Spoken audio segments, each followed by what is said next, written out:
The Northwest Territory and Early American Period. The establishment of American authority in Michigan was a gradual and often contentious process that extended from the 1783 Treaty of Paris through the first decades of the 19th century. The transition from British to American rule involved not just a change of flags, but a fundamental transformation of political, legal, and social systems that had profound impacts on all residents of the region. The Treaty of Paris that ended the Revolutionary War in 1783 officially transferred Michigan and the entire Great Lakes region to the United States. However, the actual establishment of American control proved to be much more complicated than the diplomatic agreement suggested.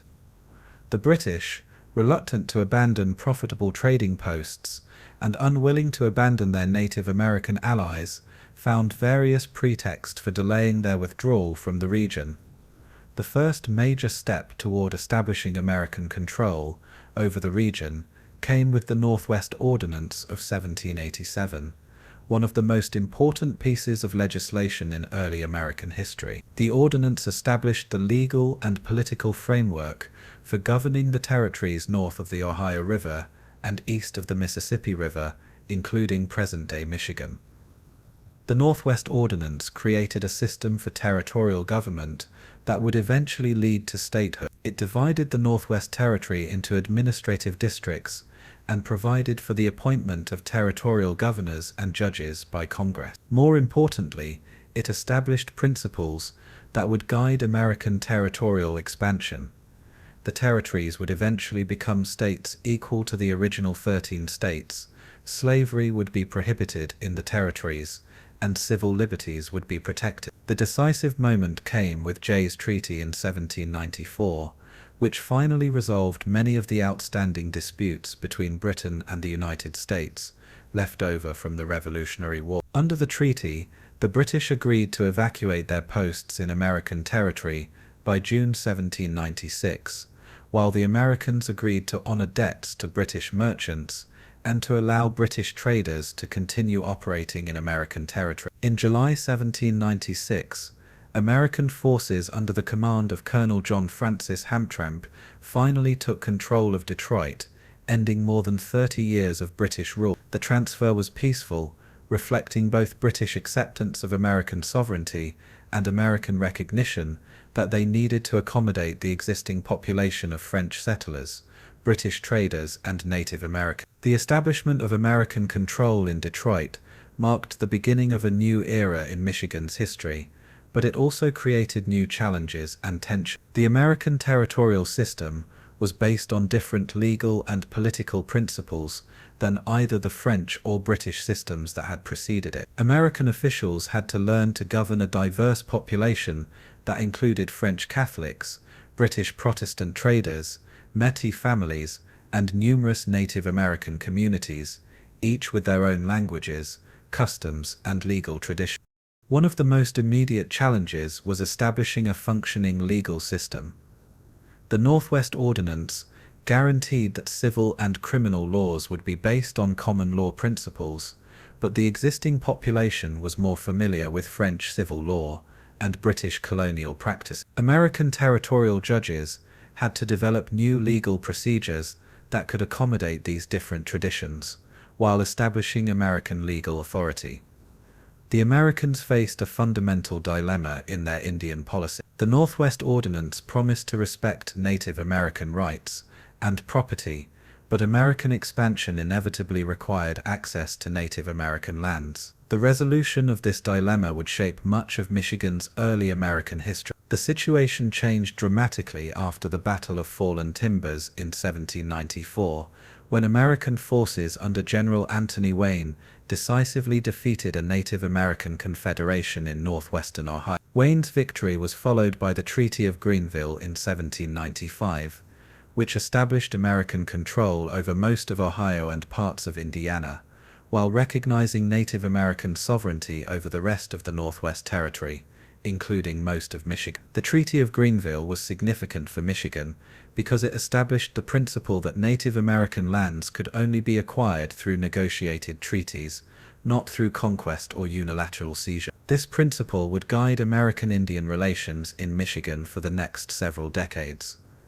The early years of American rule in Michigan were characterized by slow development and limited immigration. The territory remained largely isolated from the main centers of American population, and transportation to the region was difficult and expensive. Most Americans had little knowledge of Michigan, and many believed that the territory was unsuitable for agriculture due to its climate and terrain. The War of 1812 brought new challenges and opportunities to Michigan. The outbreak of war between Britain and the United States once again made the Great Lakes region a theater of military conflict. British forces quickly captured Detroit in August 1812, taking advantage of American unpreparedness and the incompetence of General William Hull, the American commander. The British occupation of Detroit lasted for more than a year and demonstrated the continued vulnerability of American positions in the Great Lakes region. However, the war also mobilized American resources and attention in ways that would ultimately benefit Michigan's development. American naval victories on Lake Erie in 1813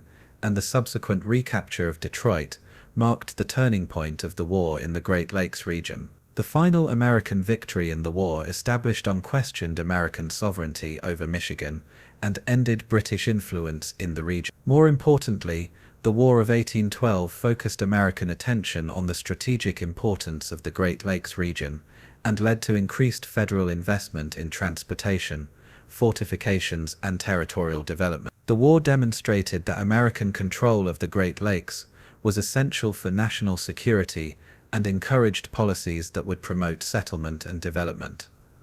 The post-war period saw the beginning of more significant American immigration to Michigan. Improved transportation, particularly the development of steamboat service on the Great Lakes, made travel to Michigan easier and less expensive. The federal government's land policies, which offered relatively cheap land to settlers, encouraged westward migration. Perhaps most importantly, the post-war period saw the beginning of systematic efforts to negotiate treaties with Native American communities for the purchase of their land. The Treaty of Detroit in 1807 had already provided for American access to some lands in southeastern Michigan, but the post-war treaties were much more extensive. The Treaty of Saginaw in 1819, for example, extinguished Native American title to most of the lower peninsula, opening vast areas for American settlement. By 1820, the foundation had been laid for Michigan's transformation from a sparsely populated frontier territory to a thriving American state. The legal and political framework established by the Northwest Ordinance was functioning effectively, American sovereignty was unquestioned, and increasing numbers of American settlers were beginning to arrive. Territorial years and the path to statehood. The transformation of Michigan from a remote frontier territory to a prosperous state ready for admission to the Union was one of the most dramatic examples of American territorial development in the early. This process, which accelerated rapidly after the War of 1812, involved not just population growth, but fundamental changes in Michigan's economy, society, and political culture. The creation of Michigan Territory in 1805 marked an important step toward eventual statehood. Prior to 1805, Michigan had been part of the larger Northwest Territory, with its administrative center in Marietta, Ohio. The creation of a separate Michigan Territory reflected recognition that the region had developed distinct interests and needs that required local attention. The first territorial governor was William Hull, a Revolutionary War veteran, who would later gain infamy for his surrender of Detroit during the War of 1812. Hull faced enormous challenges in establishing effective territorial government. The territory's population was small and scattered, communication was difficult, and there were few established institutions to build upon. The Great Fire of Detroit in 1805 created both challenges and opportunities for territorial development. The fire destroyed most of the old French town, but it also provided an opportunity to rebuild Detroit,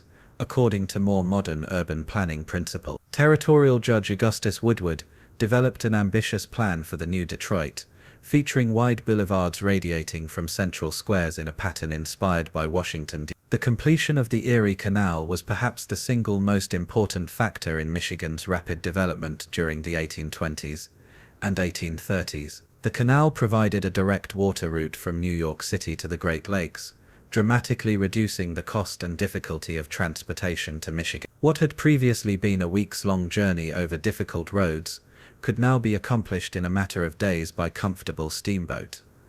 The canal also connected Michigan to the rapidly growing markets of the eastern United States. Michigan's agricultural products could now be shipped economically to New York and other eastern cities, while manufactured goods from the east could be imported to Michigan at reasonable cost. This integration into national markets provided powerful incentives for agricultural development and settlement. The 1820s and 1830s witnessed an extraordinary population boom in Michigan, driven primarily by immigration from New York and New England. These Yankees, as they were often called, brought with them not just their families and possessions, but also their cultural values, political ideas and economic practices. The Yankee immigrants were typically Protestant, Republican in politics, and committed to principles of democratic government, public education and economic development. They established towns throughout southern Michigan, created schools and churches, and introduced new agricultural techniques and crops. The cultural impact of Yankee immigration was profound. Although Michigan had previously been dominated by French Catholic and Métis populations, by the 1830s it was becoming increasingly Protestant and English-speaking. American political and legal institutions replaced the informal arrangements that had characterized the territorial period. One of the most significant challenges was managing relationships with Native American communities, as American settlement expanded rapidly into areas that had previously been indigenous territory. The federal government pursued a policy of negotiating treaties to extinguish Native American land titles, but these negotiations were often hurried and sometimes unfair. The Treaty of Chicago in 1821, the Treaty of Saginaw in 1819, and other agreements opened most of southern Michigan to American settlement. However, these treaties also created new tensions as Native American communities were forced to relocate to smaller reservations, or to territories west of the Mississippi River. Economic development during the territorial period was rapid and diverse. Agriculture became increasingly important as settlers cleared forests and established farms throughout southern Michigan. The territory's fertile soils and favorable climate proved well suited to wheat, corn, and other crops, and Michigan quickly became an important agricultural producer. The lumber industry also began to develop during this period, as the territory's vast forests provided raw materials for both local construction and export to treeless areas further west. Sawmills were established along the territory's rivers, and lumber became an important export commodity. By the 1830s, Michigan's population had grown large enough to qualify for statehood under the provisions of the Northwest Ordinance. The territory had over 60,000 residents, the minimum required for statehood, a functioning government, and a diversified economy. Michigan political leaders began pushing for admission to the Union. However, the path to statehood proved more complicated than expected due to a boundary dispute with Ohio known as the Toledo War. Both Michigan and Ohio claimed the area around Toledo, which included the mouth of the Maumee River and was considered strategically and economically important. The conflict intensified in the 1830s as both sides took increasingly aggressive positions. Ohio mobilized its militia and threatened to use force to maintain control of Toledo. Michigan's territorial governor, Stevens T. Mason, responded by calling up the territorial militia and preparing for armed conflict. The war was largely bloodless, with only one casualty, a Michigan deputy sheriff who was stabbed with a penknife, but it became a serious political crisis. President Andrew Jackson faced a difficult situation. Ohio was an important state with electoral votes that Jackson needed for re-election, while Michigan was still a territory with no electoral vote. Jackson ultimately sided with Ohio, offering Michigan a compromise. Michigan would give up its claim to Toledo in exchange for statehood and the western Upper Peninsula. Initially, this seemed like a poor bargain for Michigan, as the Upper Peninsula was considered a worthless wilderness unsuitable for settlement or development. Michigan political leaders initially rejected the compromise, but they eventually accepted it under pressure from residents who wanted statehood and its benefits. The Toledo War was resolved in 1836, and Michigan was admitted to the Union as the 20th. Ironically, the Upper Peninsula would prove to be far more valuable than anyone realized at the time. The discovery of vast iron and copper deposits in the 1840s would make the Upper Peninsula one of the most valuable mining regions in North America, and Michigan would ultimately benefit enormously from the Toledo War settlement. Early statehood and economic development. Michigan's admission to the Union in 1837 coincided with one of the most severe economic crises in American history, the Panic of. This timing created enormous challenges for the new state, as it had to establish effective state government and public services during a period of financial crisis and economic uncertainty. The Panic of 1837 was triggered by a combination of factors including President Andrew Jackson's financial policies, over-speculation in Western lands, and international economic conditions. For Michigan, the panic was particularly devastating because it coincided with the collapse of the state's ambitious internal improvement program and the failure of many of the banks that had been chartered during the speculative boom of the Michigan's internal improvement program, launched with great enthusiasm in 1837, was one of the most ambitious public works projects attempted by any state in the early 90s. The program called for the construction of 3 major railroads crossing the state, as well as numerous canals and turnpike roads. The total cost was estimated at $5 million, an enormous sum for a state with limited revenues and a small population. However, the internal improvement program quickly ran into serious difficulties. The Panic of 1837 made it difficult to sell state bonds to finance the projects, while construction costs proved much higher than anticipated. The state's credit was damaged by its inability to meet its financial obligations, and several of the projects had to be abandoned or postponed indefinitely. The failure of the internal improvement program created a financial crisis that dominated Michigan politics for more than a decade. The state had borrowed heavily to finance the projects, and found itself unable to service its debt during the economic downturn. Michigan's bonds became nearly worthless on financial markets, and the state's credit rating collapsed. The crisis forced Michigan to develop new approaches to economic development and public finance. Rather than relying on large-scale government projects, the state began to encourage private enterprise and foreign investment. The Michigan Central Railroad was sold to private investors in 1846, who completed it to Chicago in 1852. The Michigan Southern was similarly privatized and eventually became part of the New York Central system. Despite the financial difficulties of the early statehood period, Michigan's economy continued to grow and diversify. Agriculture remained the foundation of the state's economy, with wheat becoming the most important crop. Michigan farmers benefited from fertile soils, favorable climate, and improving transportation connections to eastern markets. The development of Great Lakes shipping was particularly important for Michigan's agricultural development. Steam-powered ships provided reliable, efficient transportation for grain and other agricultural products, while the completion of the Erie Canal ensured access to eastern markets. Detroit became a major grain port, handling increasing volumes of wheat from Michigan farms and from territories further west. The lumber industry also began to develop significantly during the early statehood period. Michigan's vast forests of white pine, oak, maple, and other valuable species attracted investors and loggers from eastern states, where timber resources were becoming depleted. The industry initially focused on local markets, providing lumber for houses, barns, and other buildings needed by the growing population. Mining also began to develop in the Upper Peninsula during the early statehood period, though its full potential would not be realized until the 18th. The discovery of copper deposits along the Keweenaw Peninsula in the 1840s attracted investors and miners from throughout the United States and Europe. Early copper mining was difficult and expensive due to the remote location of the deposits and the challenges of extracting and transporting the ore. However, the discovery of large masses of native copper, which could be extracted and used without smelting, made some mining operations profitable even with primitive transportation and technology. Iron ore deposits were also discovered in the Upper Peninsula during this period,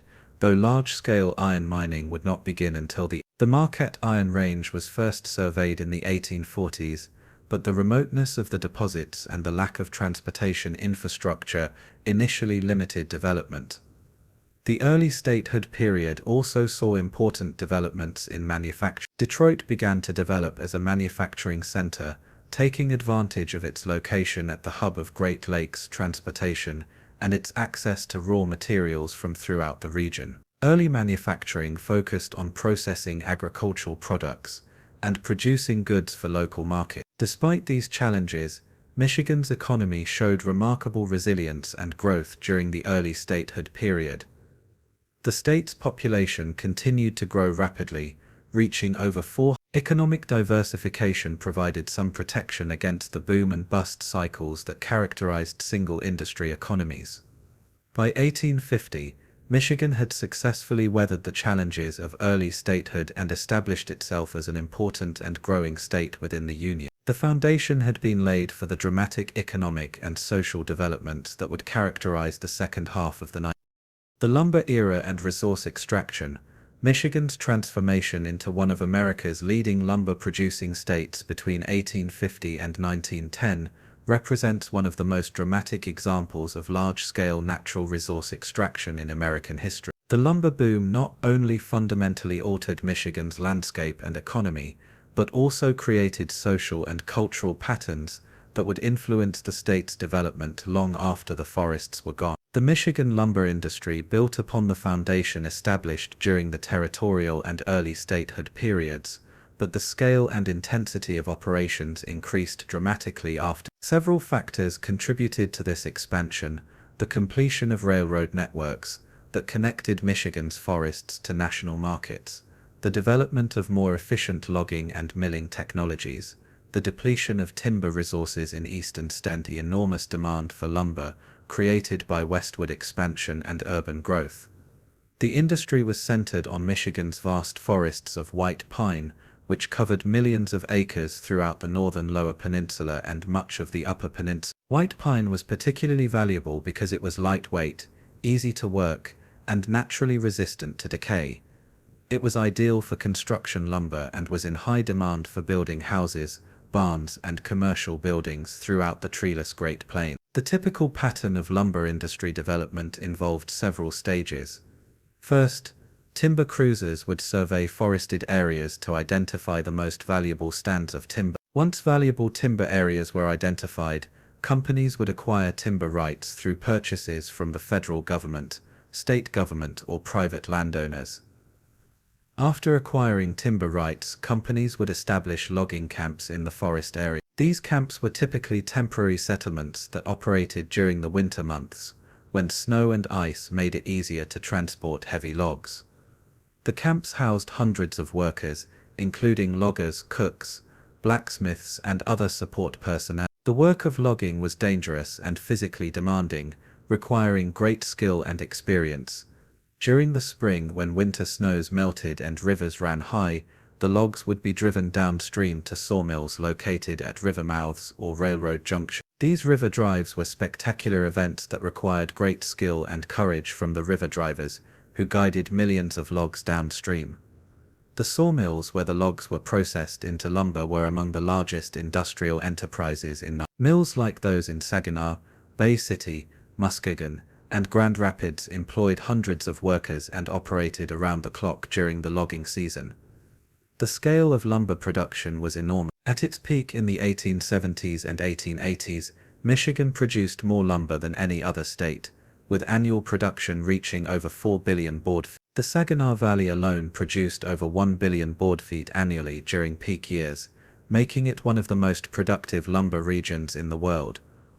The lumber industry created several major cities in Michigan. Saginaw became known as the lumber capital of the world, while Bay City, Muskegon, Grand Rapids, and other cities grew rapidly as centers of lumber production. These cities featured elaborate mansions built by lumber barons, as well as working-class neighborhoods that housed thousands of mill workers and their families. The social structure of lumber towns was often sharply divided between wealthy lumber company owners and managers on one hand, and industrial workers on the other. The lumber barons lived in magnificent homes and controlled not only the lumber companies, but also banks, railroads, and other businesses. The workers, by contrast, lived in company-owned housing and were subject to the fluctuations of a seasonal industry. Many lumber workers were immigrants from Scandinavia, particularly Norway and Sweden, where they had experience with forest work. Others came from Ireland, Germany, French Canada, and eventually Eastern Europe. The lumber camps developed their own distinctive culture, with traditions, songs, stories, and customs that reflected the dangerous and isolated nature of the work. Paul Bunyan, the legendary giant lumberjack, originated in Michigan lumber camps, along with many other folk tales and traditions that celebrated the strength, skill, and courage of lumber workers. The environmental impact of the lumber industry was enormous and lasting. The cutting of Michigan's forests was often done with little regard for sustainability or environmental protection. Clear cutting was the standard practice, with entire forest areas stripped of trees without regard for regeneration or wildlife habitat. The scale of deforestation was staggering. It is estimated that Michigan originally contained over 38 million acres of forest, much of it old-growth white pine that had been growing for centuries. By 1900, most of this forest had been cut, with only small remnants of the original forest remaining. Wildlife populations were dramatically affected by deforestation. Species that depended on forest habitat, including deer, elk, bears, and many bird species, saw their populations decline drastically. Some species, like the passenger pigeon and the eastern elk, became extinct, while others survived only in small remnant populations. However, the lumber industry also created new economic opportunities and contributed to Michigan's overall development. The industry provided employment for hundreds of thousands of workers over several decades, and generated enormous wealth that was invested in other sectors of the economy.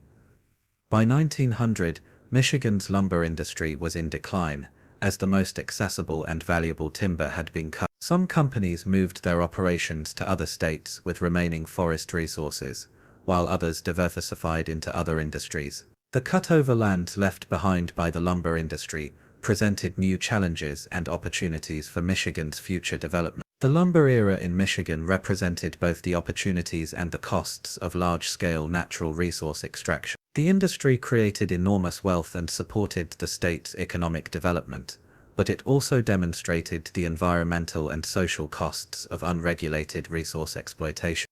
Civil War and Reconstruction era.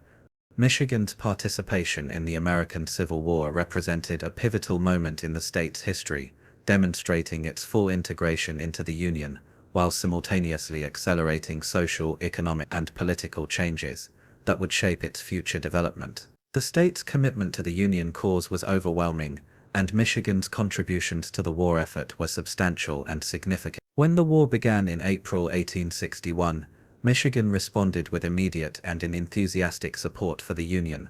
Governor Austin Blair, a Republican and strong opponent of slavery, quickly mobilized the state's resources for war. Within days of President Lincoln's call for volunteers, Michigan had organized its first regiment and begun preparations for what many assumed would be a brief conflict.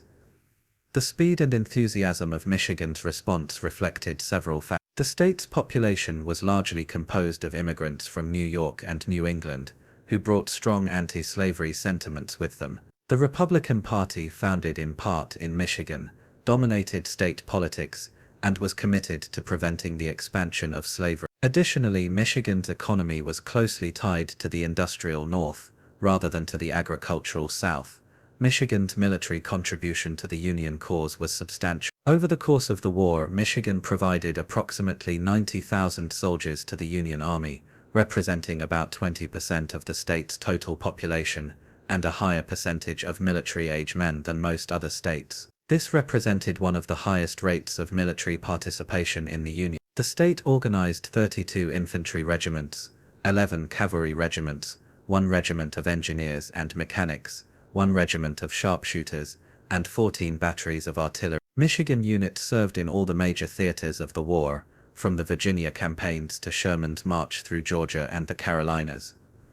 Several Michigan units gained particular distinction during the war. The 24th Michigan Infantry, part of the famous Iron Brigade, fought with exceptional courage at Gettysburg and other major battles. The 1st Michigan Engineers and Mechanics became renowned for their bridge building and fortification work throughout the war. Michigan produced several notable military leaders during the war. George Armstrong Custer, though born in Ohio, was raised in Michigan and considered it his home state. He became one of the youngest generals in the Union Army, and gained fame as a cavalry commander. Perhaps the most significant Michigan military leader was Philip Sheridan, who commanded cavalry forces and later led the Union Army in the Shenandoah Valley Campaign.